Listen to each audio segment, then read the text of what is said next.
Welcome to America Open for Business, where we talk with high-growth entrepreneurs and leaders who have found success in one of the world's most important markets.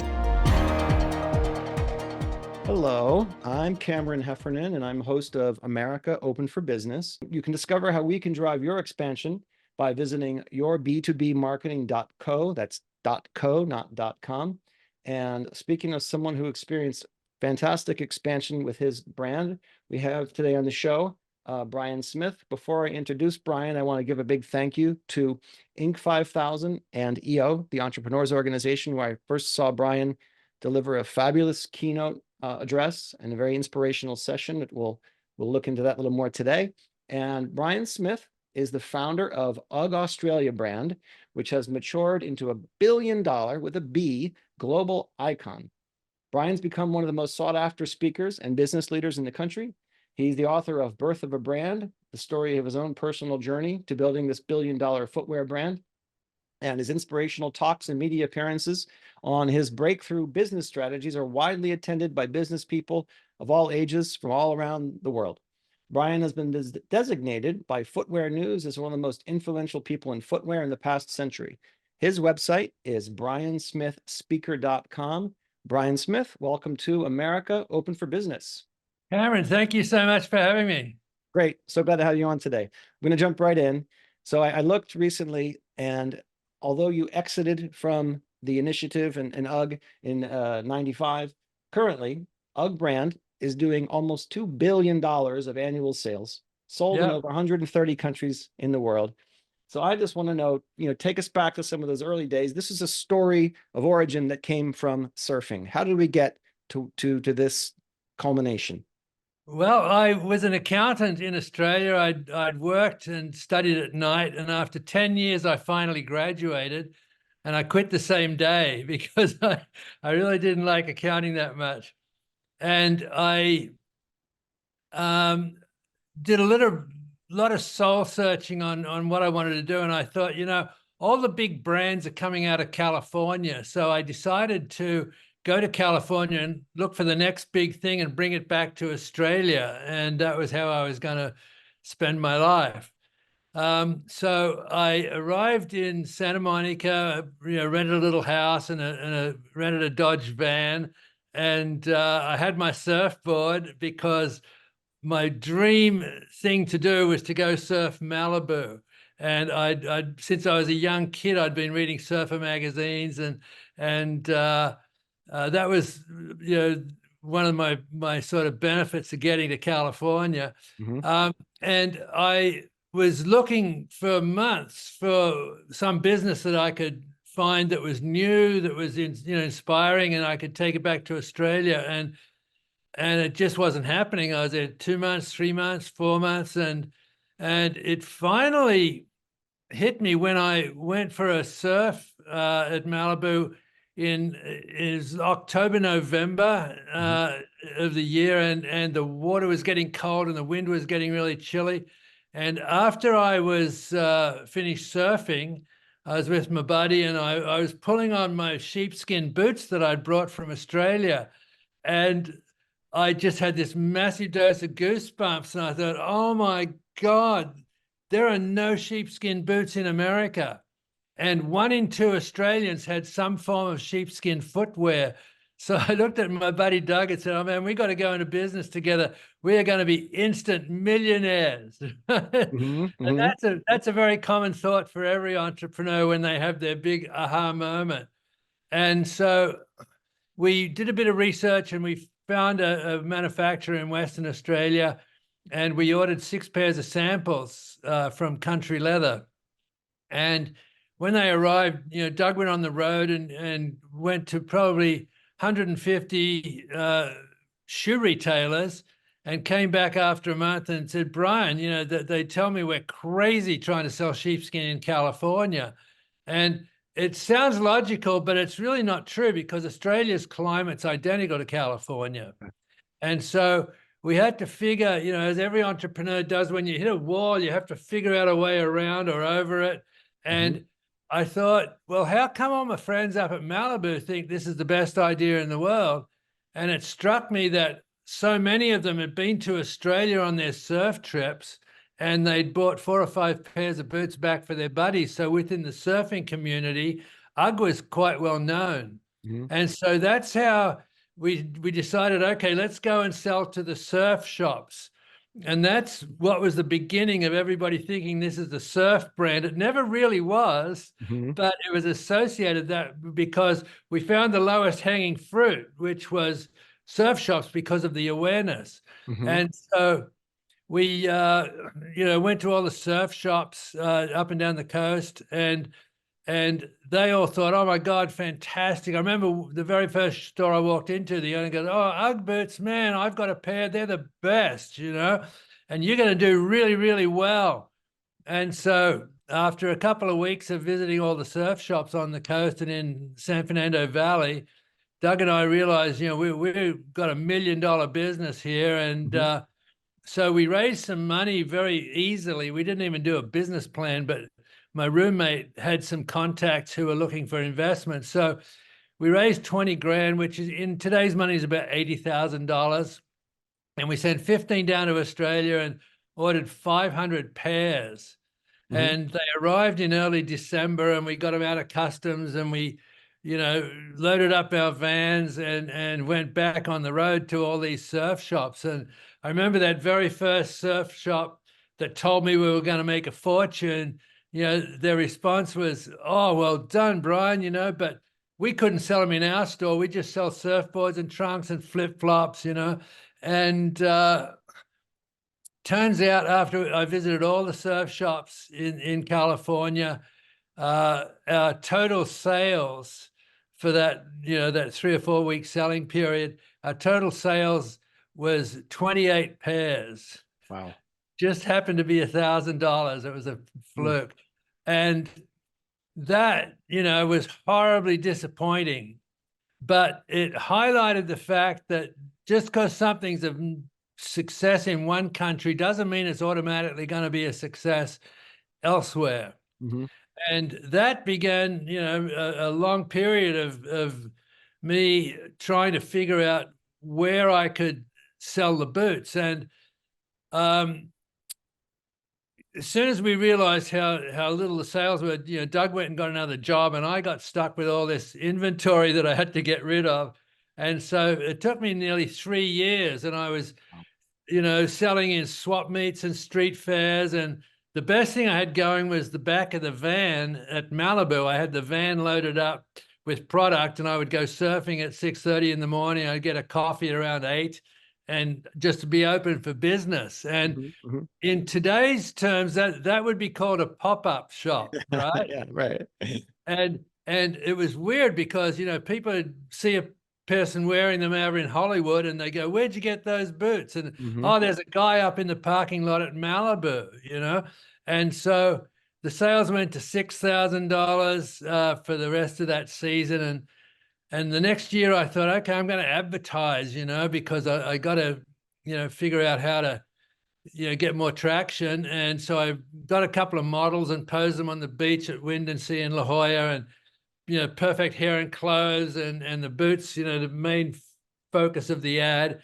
And the sales went to 10,000. And so the next year I got better looking models and a better photographer, and the sales went to like 15,000. And the third year I actually decided I was going to give up, because I had a summer job working on a golf course, and I had plenty of time to think through that, nobody gets, Americans don't understand sheepskin like Australians do. And this was a vital bit of knowledge that took nearly 4 years to discover.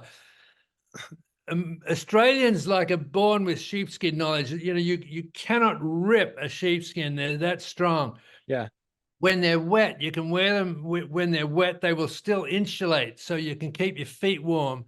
You can wash them, But Americans thought, oh, it's hot, it's prickly. You can't wear it in the outside because we have snow and we have mud and slush, and you'll ruin them and all that. And so there was this incredible disconnect between Australians and Americans. And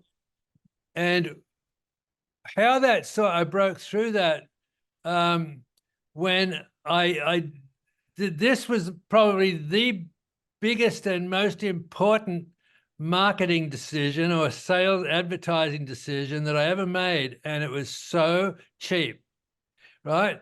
I was in a surf shop one day, and this lady customer was in there, and she was looking at all the boots on the shelf, and she said to the manager, hey, what are these like? He says, oh, I don't know. She said, well, they're sort of expensive. And he goes, yeah, they're really expensive. And, and she put them down and walked out. And I thought, what a waste, Right, And so right. I thought, if that manager had worn them and knew what they were like, it'd be different. So I decided, I created this plan. It was called a 6-pair stocking plan. If you buy 6 pairs, I'll give a free pair for the store manager. Yeah. And then a little while later, I was in a store, and another person was looking at the boots, said, hey, what are these like? And the guy says, oh man, they're the best things in the world. I'm wearing them now. I've never been so comfortable. These things are so practical. And she bought a pair and walked out, right? And that, I mean, it cost me 1 pair of boots for every store. And it started opening up stores like crazy because and I realized the word of mouth is so powerful. That's why people were coming to me at the parking lot in Malibu. Mm-hmm. And it took 4 years for me to figure that out. Mm-hmm. Even though I'd spent a lot of money on advertising and doing all the what you would call the normal promotional things. If there's a missing part in the link, which was what do they feel like, then you're never going to get to the market. And so then I started advertising to the young kids. I hired a couple of young pro surfers through some contacts that I had. And instead of posing them on the beach with the boots being the main focus, I just did a couple of shots where I photographed these kids walking to and from the beach. And I picked 2 iconic spots, Trestles in San Onofre and Black's Beach in La Jolla. And every little kid who read Surfer magazine would know these walks, right? Yeah. And I figured that if they were walking with Mike Parsons or Ted Robinson, who were the 2 young pros that I thought, it would be a big draw. Well, what happened when I did that season, the sales went to 200,000 plus, right? Yeah. And the weird thing is, in the first ads, the boots were like half of the ad page. But the 2 shots I used walking to and from the beach, you could hardly even see the UGG boots. Okay. Right? It was all about, I figured out that every little kid would just die to be walking down to Black's Beach with Mike Parsons or down Trestles with Ted Robinson, Yeah. And it started this absolute,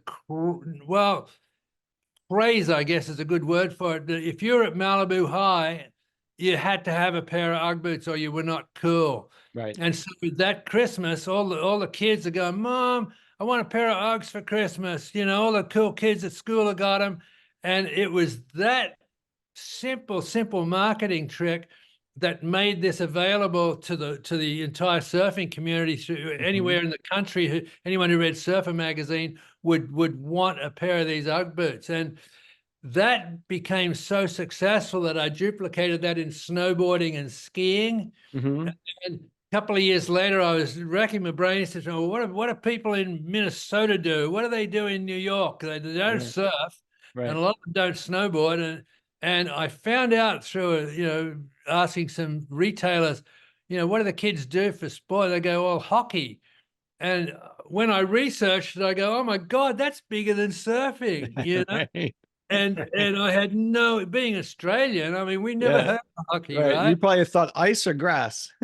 Exactly, And so when I started doing, the youth hockey magazines, that's when it became sort of nationally well known as a youth sort of product. And that drove the peer pressure, when they were in a school or go to college.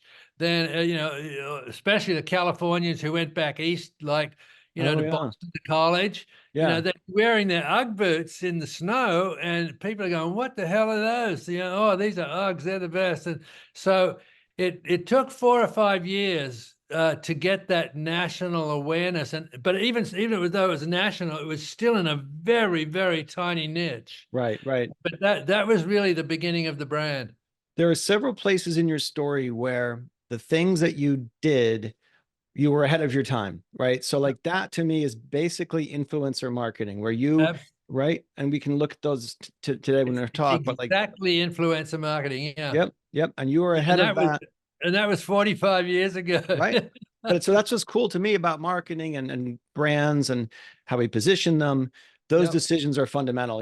200 years ago and 2 years ago, a lot of the things still apply. You were working with, and also you chose deliberately the people who are authentic to your brand. In the book, you talk about sometimes you chose models who were too attractive or you would never surf. That didn't work either. Yeah. Well, how I found that out, I was, coming into this season and really wanted to get out of the business because it was, it was so hard. And before I advertised that third year, I had a beer with one of my surf shop retailers, and I was explaining this problem with marketing, and he goes, "Oh, shut up, Brian." And he calls all these little kids out from the back store, who stored their surfboards in the shop, and he says, "What do you guys think of Uggs?" Mm-hmm. And every one of them just went, "Oh, those Uggs, man, they're so fake.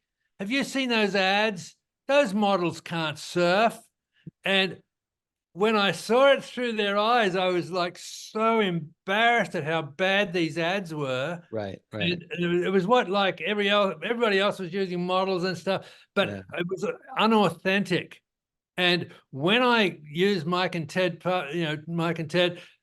the authenticity was what reached the kids. Mm-hmm, mm-hmm. And that was what set this thing on fire. And Another one is also that you were in touch with your consumer audience, right? Let's call that a data point. Today, it's more sophisticated market research, hundreds of millions of dollars. I had no, there were no texts about it. There was no webcasts and, seminars. There was nothing. I was flying by the seat of my pants. So I inadvertently sort of fell into the, influencer marketing phase. Uh-huh. And also that wouldn't have come about if you weren't listening to your customers and open to their feedback. That's right. I want to touch on the something you brought up there about Australia. This is a common, let's even say commoditized product. You couldn't get a trademark because you can't trademark something that's so basically known and there's so many different commodity options for. But in this country, you're introducing it brand new for the first time from scratch. And a lot of the clients that I work with and the people that listen to our show are overseas based, and they're thinking about these kind of challenges right now, right? So in your case, you brought a new idea or concept to the US market for the first time. Some of our clients are established in other countries. Maybe they're coming here for the first time and trying to grow for the first time. What best practices or tips would you share with them? Firstly, do a full search on trademarks to make sure you don't come in and contradict somebody else's trademark. That was very big for me, even though the law in Australia with trademarks is the first guy in with $10 and fill out the form, you own the trademark. But in America and the rest of the world, if you can establish first use and continual use, you have trademark rights.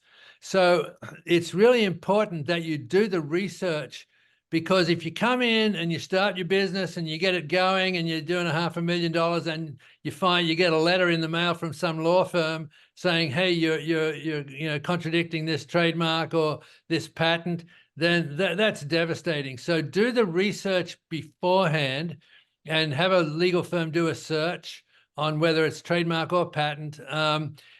Get that out of the way first, because it'll save you a lot of money if you get caught out afterwards. Right. The other thing is to really start to test the product with the market, right, in a small way. I started with, that $20,000 of capital. If I had $1 million to start, I would have blown 900,000 on advertising, the wrong type of advertising. Like, my advertising was absolutely hurting me. I had no idea, but it was turning people away from my target market. Right. You got to get the research done, get a bunch of users, and and have them validate that, yeah, I love this product, even though it's, you know, from Germany or it's from Venezuela. I love this. This is so practical. So get a really good test program going with potential users before you start any big marketing launch, or, you know, swamp the product with, you know, buying an inventory, you know, a warehouse full of inventory before you got sales. You know, that hurt me for many years. Yeah.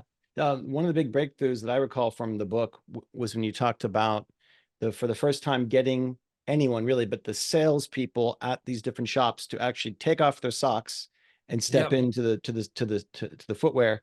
That was a huge thing for you. How did that become so important? Well, there was another instance in Las Vegas. We were at a big ski trade show, right? And we'd been there for 3 or 4 days and hardly had any sales. And finally, there's, you know, on the 4th day, this woman came by, and I knew that she owned like 15 ski shops in New England, right? And she's a huge retailer. And she was looking at the boots, and, you know, she was, you know, I could hear her talking to the salesperson, my salesperson, and she said, "Oh, no, this will never work. We have mud and we have slush, you know, they'll never work in New England." And I just couldn't stand it anymore. So I walked over to her and I said, "Excuse me, ma'am, would you mind taking off your socks, shoe and sock, and try one of these on?" "Oh, no, I don't need to do that. I can see how soft." And I said, "No, just please do me a favor." And so she's wearing Reeboks and socks, right? So she took them off and she put the UGG boot on, and she just went, "Oh my God, these are so comfortable. I could sell these in the after ski department." Right. Just like that, we got an order of like 30 pairs for I think it was 10 stores, like 300 pairs. That was more than we sold the whole previous season, right? Wow. Yeah. And one retailer. And then from then the penny dropped, you know, and then I instructed my staff from then on, never ever try and sell a pair of these boots until the person you're speaking to has tried one on. And so I had a small cadre of sales reps that were all over the country. And every time they went out on the road now, instead of getting shut out, they started with trying the boots on, and they nearly always got an order. Wow. Small, large, didn't matter. As soon as the buyer had firsthand knowledge of how good they were, that changed the entire face of the company from then on. And you even managed to pull this trick off with one of the best known conservative radio talk show hosts in the country. Tell us a little about that experience. I thought it was a hoot in the book. You mean Rush Limbaugh? That's right. Rush Limbaugh. Oh yeah, that was a bit of a. It wasn't a disaster, but it was. You know, I had a board of directors and investors, you know, and they were in love with Rush Limbaugh, right? They were going to do anything to get the product on Rush Limbaugh. But I'd been carefully developing this really cool underground surfer, snowboarder, you know, skater type image, and it had tremendous power, and none of them looked up to Rush Limbaugh, right? Yeah. And so what happened is that, you know, I got outvoted, and we spent nearly $1 million of advertising in one season with Rush Limbaugh, and our sales didn't increase. I mean, they increased, but not any more than I would have increased them without Rush Limbaugh. Right. And what it did, it took all my cool customers and transformed them into Rush, you know, followers who would walk into a store and say, "Hey, I need to buy a pair of UGG boots. Rush Limbaugh told me I got a pair," you know, and they had no charisma. They were just like, you know, sheep following Rush. Right. So it was an interesting exercise. We didn't lose money, but we didn't really make any more than had I continued on a grassroots marketing efforts. Did you feel you were being inauthentic to the brand, and you were kind of compromising to placate? I did. Yeah, I did. My partners didn't. They didn't really understand the marketing part of it. Yeah. One of my favorite parts of the book, and let me actually show some of the listeners watch this on YouTube. So as I'm talking, I'm going to bring it up. But some of the, one of the concepts that I love in the audio version of the book is that you set up as it's 8 chapters. I don't know if the print book is like that, but the Audible version, can you see your cover? No, No. I've got So I it's, just got a menu of all of your oh, maybe sites here. let's see. It's not right. Here we go. Can There you we see go. it? There you go. Yep. There's Yep. a smiling mug in the book, and it's broken up into 18 chapters Yep. deliberately to reflect Brian's concept in the book. You can't give birth to adults, and every chapter is infancy, kindergarten, toddler years, Yeah. and all that. Tell us a little bit about how that. Yeah. Well, I just having, I didn't write that book until after I'd sold the company. And I look Mhm. back and for 20 years that I had the business, if something interesting came up, on a piece of paper, I'd shove it in a folder and go, that'd be good in a book one day, right? Right, And right. so, fast forward 20 years, I sold the company and I thought, now'd be a good time to write the book. And I had a file folder, ring binder with about, 3 or 4 inches worth of papers. And I went through and I started organizing it. And I started writing the book in 79, which is when I founded it. And when I got to about 82, 83, I'm thinking, God, was that 82 or was that 83? And I had all my records of what the sales were through all these years, right? Yeah. And so I just had this brilliant piece of luck. Mhm. I thought, I had all these diaries, the daily planners Yeah. from when I found this little bag in my garage that I'd moved from house to house, and it was all corroded shut. So I cut it open, and there was all my daily planners since the day I arrived. So I was able to go through each planner for each year and pull out, oh, that'd be good in a book. That'd be good in the book. That'd be good in the book. So it turned out to be a chronological progression. And it made me realize that the theme is, I'd had young children and I thought, this is identical to raising a baby Mhm. because everything starts in a business with conception. Someone has an idea, right? And then they put it into action. That's the birth. So me buying 6 pairs of samples was like the birth of UGG.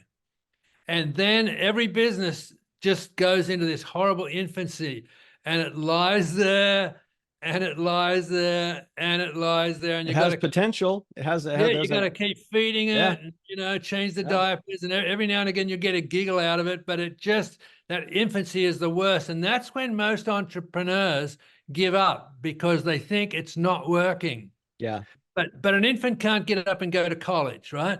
right. So eventually it'll start toddling, and that's a great phase because the magazines are starting to write articles about you, and all your true believer friends are out telling all their friends, and that infancy goes into toddling, and then after a year or two, it'll hit the youth phase, which to me is the best. You got sales and marketing's working, Yeah. shipping and receiving is working, accounting is working, the sales force is working, and everything clicks together. You can run a 20 or $30 million business Mhm. in that youth phase. But if it's a really great product or service, it's going to hit the teenage years. And do you recall, as a teenager on Saturday night, you wanted to be every party in town? Yeah. Well, it's the same in business. You want to be in every major trade show and you want to be in Mhm. every mass retailer, and it's suicide to go that fast. You run out Yeah. of capital and you can just lose your business. But Mhm. if you're lucky, the controls get put in and it becomes a mature business. But if you look at the stock exchange page on the Wall Street Journal, every single company there started with like $1,000, like I did in Wow. sale. And Right. those teenage years is where the distractions come in. You have the opportunity to enter a new segment. You can get into hockey skates. You can get into Yeah. the Asian market. Is Yeah. that really where you want to be for the long-term growth of your business? Yeah. It's super dangerous and it requires a lot of control Mhm. to manage that. Yeah. And How? again, like I didn't have any peer groups to talk to. Like now there's EO and YPO and all these great organizations you can join and you can tell them your problems and they'll give you a solution. Well, I was flying by the seat of my pants for nearly 20 years. Wow. Not only, I think in addition to that, the other complication for you must have been you were introducing an entire new category. That's So, correct. in positioning and marketing, we look at where's our product service, at least as a starting point, we're there, and let's evolve and grow it. You were defining a new category. That is so difficult. Like you mentioned in the book, Jack Burton with a snowboard at different events, people laughed at that at the beginning, right? Absolutely, So yeah. that must have been one of the hardest things to overcome.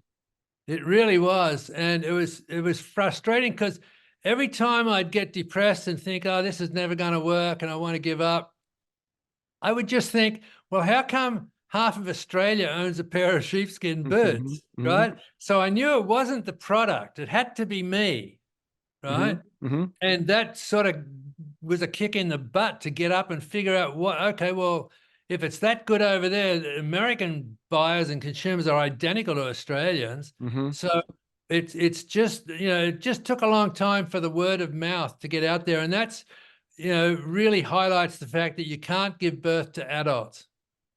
One thing I wrote down a quote from your book: disasters don't make you go backward. They are just new level challenges to face. So Yep. how did you become so, perseverant and willing just to stay at it? Was part of it not naivete? Well, yeah, I was very naive, but the thing is, every entrepreneur has to have some level of ignorance going in. Because if you knew what was ahead, there is no way you would do it, right? So you have to be sort of ignorant, and naive is a good word. And it took a long time to, just to realize what is the key selling points. And it always came back to trying them on. And once I did that, it then became very, very easy. When I think of clients that I work with that all across the world and have services, professional services, how much easier that is to get started versus what you did. Not only is it a physical product with a very complicated supply chain, but Yes. you had to have multiple versions of each size, men and women. You can't just have 2 size 6 and 2 size 12 of boots. You had to cover the whole range. That must have been a constant headache. It was a horrible, and that's one of the reasons I wanted to give up at one point, is that the cost of inventory just to satisfy, some girl who comes in, I want a pair of 7 tall sand, right? We had to have from 5 through 12, and not only tall, but short ones. And the sand color is one color. What about natural? And, the inventory requirement was the biggest hurdle. And the fact that, it's still the same today, 40 years later. If you have a product-based business, you are the more successful you are, the harder the business is going to be to keep going because of the requirement for inventory. And most businesses have to pay 50% deposit, to get the order started. Then they have to pay the balance before they ship it to you. So you're out all that money for 3 to 6 months, whatever the production cycle is. And then you sell it at wholesale and you've got to wait 30 to 60 days to get the money in.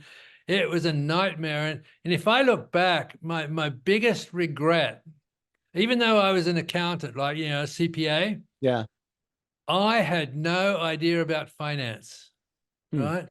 And there were no business plan templates online. There were no, everything I did was on 13-column sheet, written sheets. All my orders were just, done that way. And the ability to finance product was like an alien thought to me, right? Now we've been helping, mentoring a lot of people, and there are alternatives to this. If you have a evergreen product where the finance, your people will actually bankroll your inventory and take payment when you sell. That's the if that had been around 40 years ago, I'd probably still own the company, But are there successes like that you can share for our listeners that maybe overseas and thinking about, man, access to capital, that's just what's getting in my way? Yeah. Well, there's 2 things. One, as an entrepreneur, and you're doing well where you are, let's say it was in a different country and you wanted to get into the US. Well, it's a huge market here. So you have to segment it and figure out exactly which niche you're going after to get started. Like I started in surf, and now it's a worldwide casual comfort footwear brand. Yeah. Right. Yeah. And it doesn't even resemble them. I mean, surfing is not even a part of their marketing anymore. Right. Right. But to get there, you had to find the niche. Right. Yeah. So my biggest advice is, who is going to be the easy fruit, the low-hanging fruit? Who's going to be the easiest market to get into? And if you can figure that out and start small, that's the way to do it. Yeah. Like I said, if you have millions of dollars, you still got to go small and build a momentum, because you just can't, that infant just can't get up and be, a youth. You got to build to that. Zeroing in on that product market fit is just essential. So these days, when you're working with, speaking in front of audiences or maybe doing consulting, what are some of the things you're seeing and sharing with those kinds of audiences and clients today? Well, I guess the overall theme would be perseverance, Okay. right? Because you're going to hit, you don't start at the bottom and then go straight up to the top, right? You hit a wall, you got to get over it. Then you'll go along for a while, you hit another wall, you got to get over that, and then you hit it. And so it's a series of plateaus that you've got to get on top of.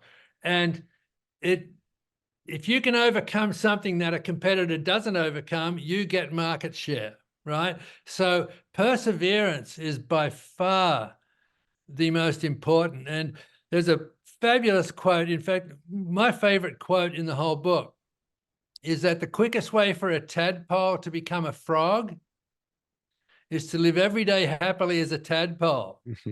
Right?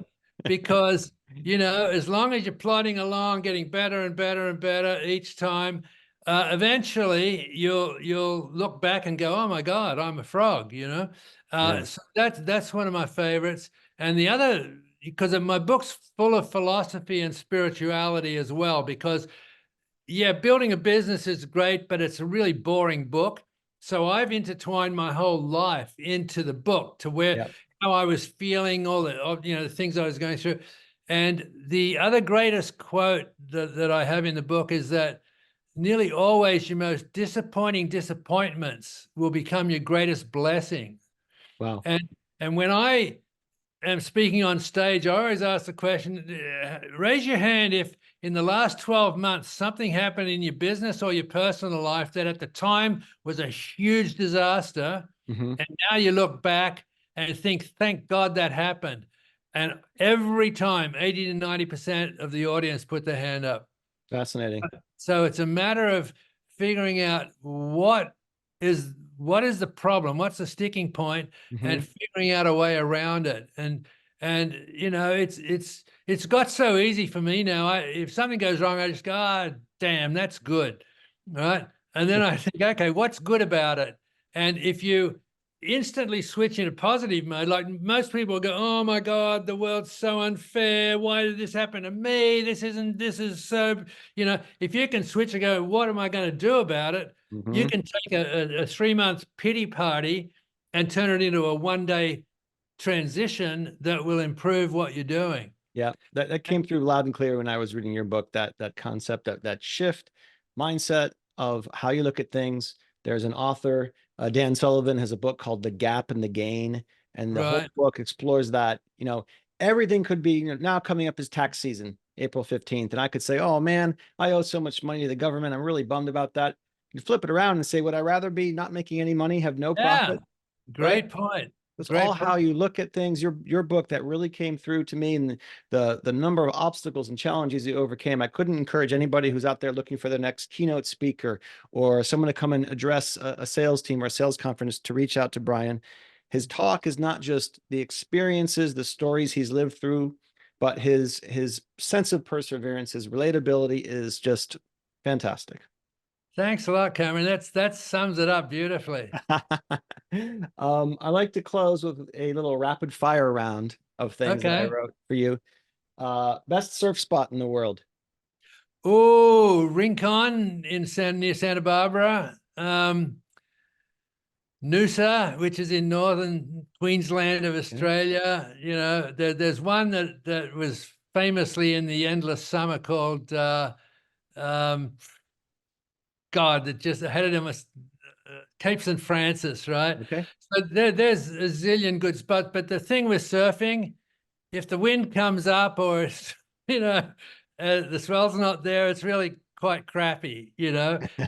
All the elements have to be working. The Yeah. right swell, the right tide, the right temperature, and when it's on, it's just absolutely magic. One of the most weather dependent sports we've got. Maybe golf is another one, but Yeah. have you seen these videos of these nuts that go get on like a snowmobile and go out to Iceland or Greenland, and they're surfing with big thick wetsuits in Northern Ireland, Yeah. literally having to crack through the ice. That is crazy to me. All right. Launching a consumer brand in the brick and mortar mall centric era of the world, or direct to consumer? Well, with the internet now, direct to consumer is definitely the way to get started because you get instant cash. The minute you sell, you've got cash, right?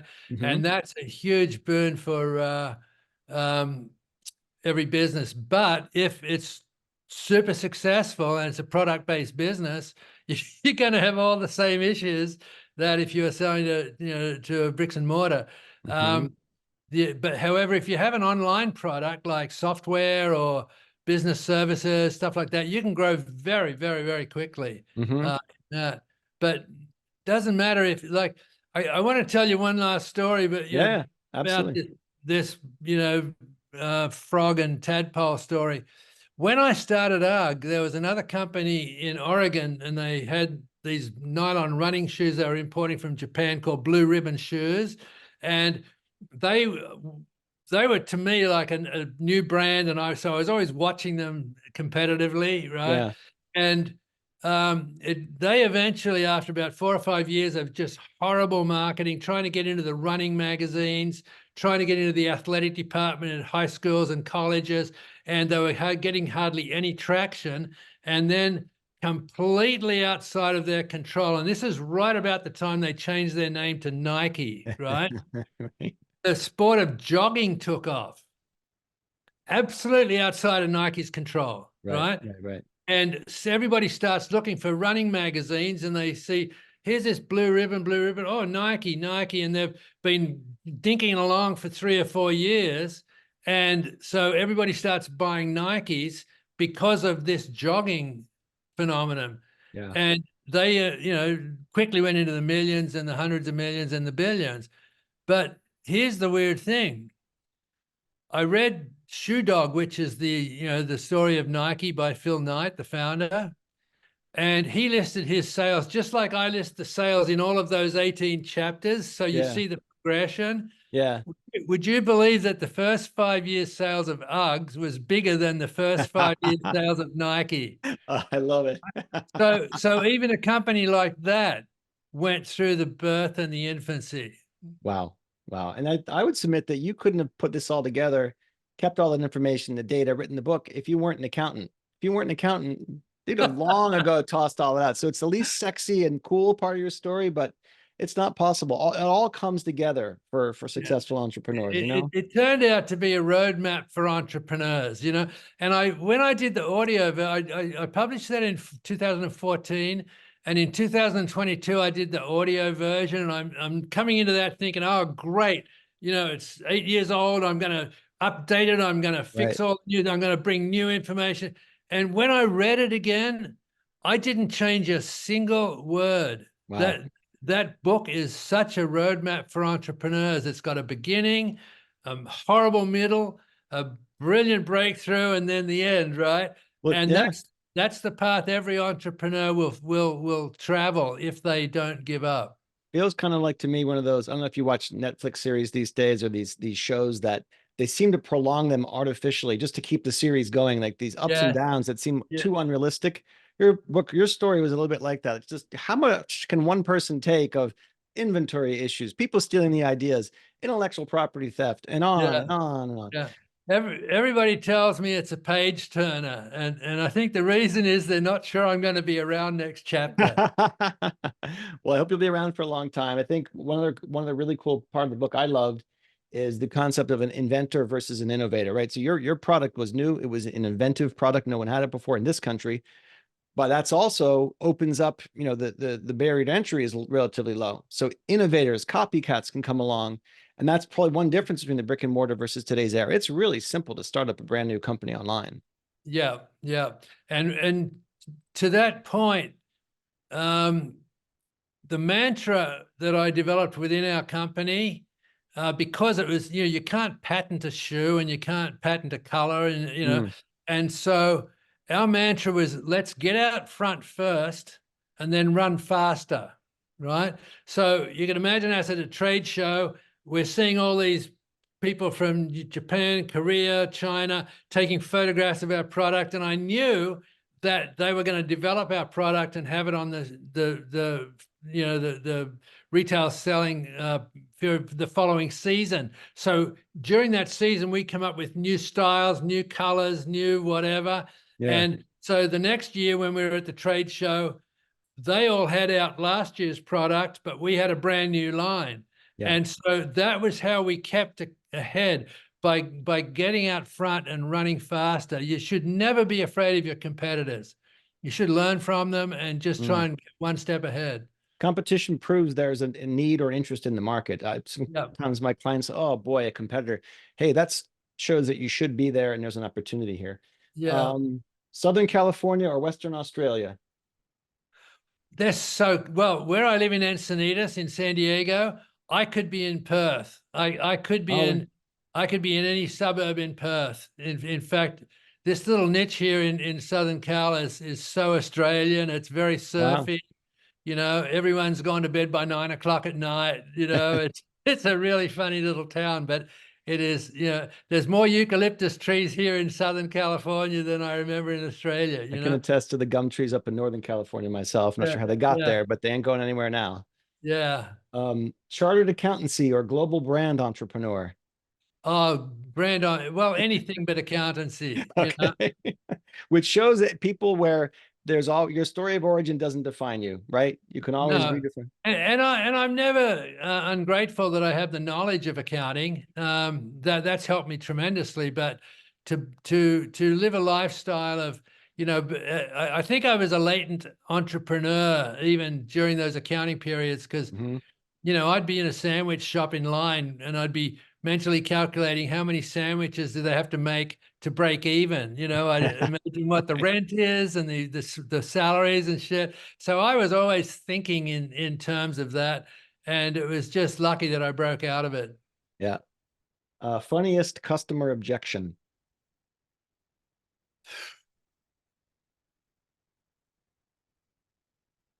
Wow. I don't know about funny because it was heartbreaking, but it was just these are so ugly. Okay.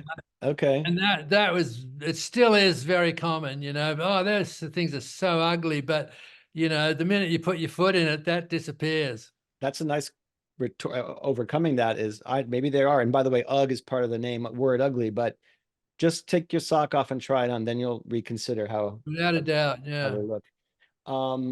All right, so we'll close with this. What is your favorite Pink Floyd song?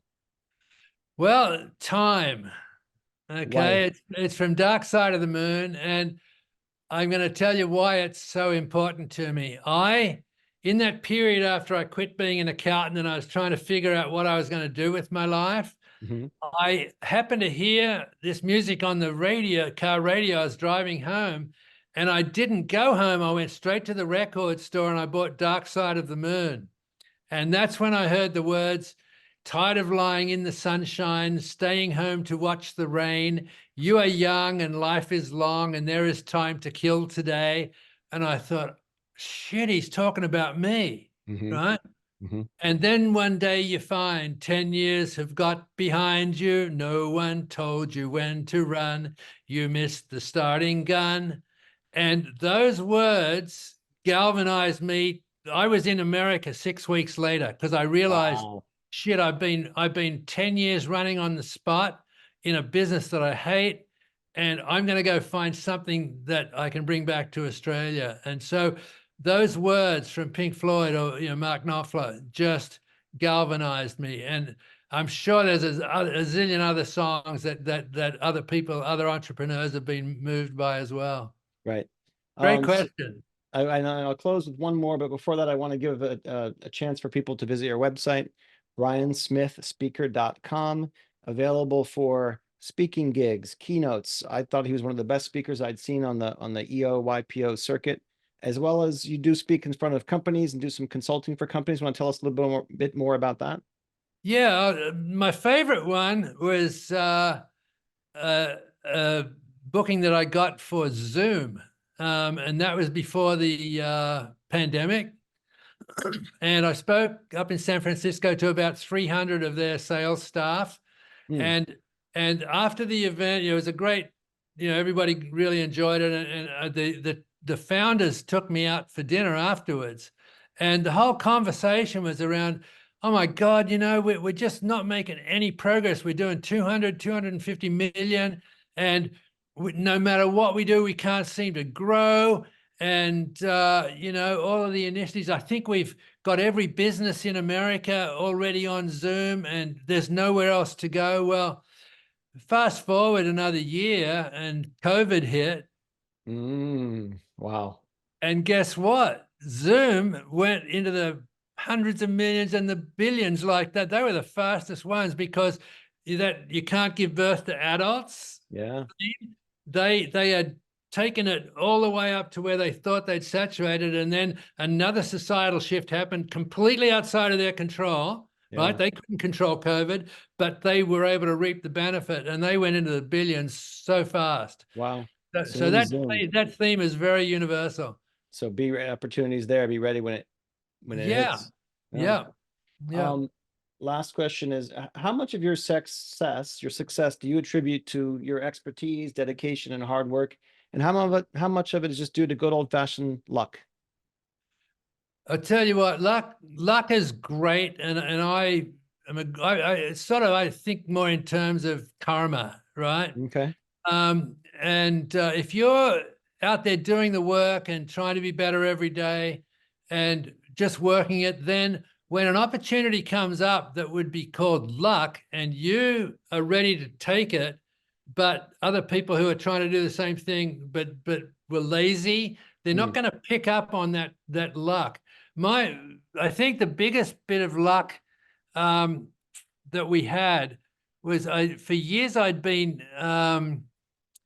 sending boots to like 20 people in London every year. There was this girl, Trudy Styler, who was Sting's wife, and she, we want to be part of that cool scene. So I was filling orders for all her friends every Christmas. It was a pain in the butt because it was in the middle of the shipping season and everything had to have customs invoice, And anyway, because of that, for a couple of years, just servicing her friends, she called me one day and said, hey, Brian, I need a huge favor. I've just been to a seminar. It's changed my world. I need the most perfect pair of tall, sand, size, whatever, UGG boots. And here's where to send them. Do you have a pen? And I go, yep. And she goes, Oprah, care of Oprah Winfrey, Chicago, right? And call that luck or call that karma.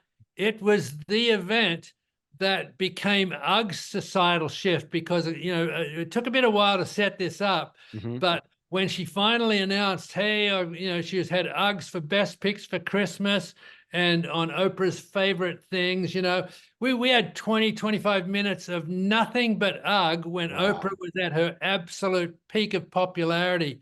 And that took the business from the millions, I'd always doing about 15, 20 million. That took it into the hundreds of millions and the billions. So yeah, luck is always there, but you have to be prepared to take it. Unbelievable. Well, we've been talking today with Brian Smith, the author of Birth of a Brand and the founder of the worldwide UGG brand. Brian's website again is briansmithspeaker.com, where he's available for keynote sessions, inspirational talks with companies and at events, trade associations, etc. And Brian, thanks so much for joining us on America Open for Business. Hey, Cameron, it's been a pleasure. Thank you very much. Thank you. Thanks for listening to the America Open for Business podcast. We'll see you again next time, and be sure to click subscribe to get future episodes.